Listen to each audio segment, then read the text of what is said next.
வணக்கம் நேயர்களே, இது சேனல் ஜி.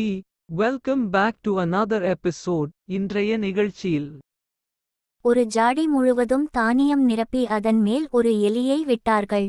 எலிக்கு தன்னை சுத்தி இவ்வளவு உணவு இருக்கிறது என்று பயங்கர குஷி. இனி உணவை தேடி ஓடாமல் சந்தோஷமாய் வாழ்க்கையை கழிக்கலாம் என்று எண்ணி தினமும் தன்னை சுத்தி ஜாடியில் உள்ள தானியத்தை உண்டது. நாளாக ஜாடியில் உள்ள தானியம் குறைந்து கொண்டே போய் ஒரு நாள் தீர்ந்தே விட்டது. எலி இப்பொழுது ஜாடிக்குள் நிரந்தரமாய் மாட்டிக்கொண்டு விட்டது. அதனால் வெளியேறவே முடியாது. இனி தினம் யாராவது தானியம் போட்டால் மட்டுமே அதற்கு உணவு. யாரும் போடவில்லை என்றால் பட்டினியால் சாக வேண்டியதுதான். அப்படியே யாராவது போட்டாலும் போடுவதை மட்டுமே சாப்பிட முடியும். விரும்பியதை வேண்டும் என்பதை சாப்பிட முடியாது. இதிலிருந்து கற்றுக்கொள்ள வேண்டிய பாடங்கள்: 1. குறுகிய கால இன்பங்கள் என்றும் நிரந்தரம் அல்ல. அவை நம்மை அழிவு பாதைக்கே கொண்டு செல்லும்.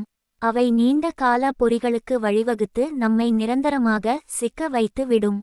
2. சுலபமாக கிடைக்கும் எதுவும் நம்மை அதற்கு அடிமை ஆக்கி, அதற்கு சொகுசாய் நம்மை வாழ பழக்கி, நம் முன்னேற்றத்தை தடுத்து நம் வாழ்வை நாசமாக்கி விடும்.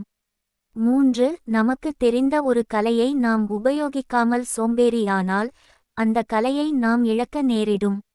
4. சரியான நேரத்தில் சரியான செயல்களை செய்யாமல் விட்டால் நம் வாழ்க்கையையே இழக்க நேரிடும்.